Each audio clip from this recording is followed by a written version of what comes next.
Mbështetja direkte e dhënë për blegtorinë në bazë të numrit të krerëve që kanë fermerët nuk po jep efektet e pritura pasi pavarësisht faktit që aplikohet prej vitesh, numri bagëtive ka ardhur në rënje të vazhdueshme, gjithashtu edhe prodhimi i mishit dhe qumshtit. Ekspertja e blegtorisë profesore Lumturi Papa thekson se është emergjencë ndryshimi i kësaj skeme, duke subvencionuar për njësi prodhimi dhe jo për krerë, ndryshe rënja do të jetë e pandalshme.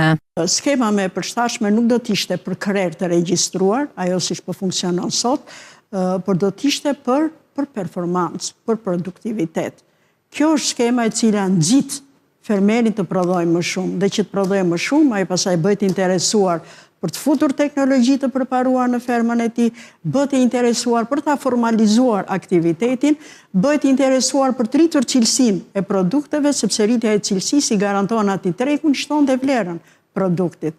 Pra, mënyra më e mirë për të nxitur prodhimin është subvencionimi për performancë, subvencionimi për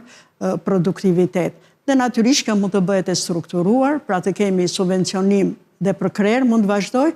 por për prodhim qumshi, për litër qumsh të prodhuar ose kilogram mish të prodhuar, për cilësi qumshi, duhet të ketë bonuse për cilësinë, që ta nxjisi fermerin që të prodhojë me cilësi.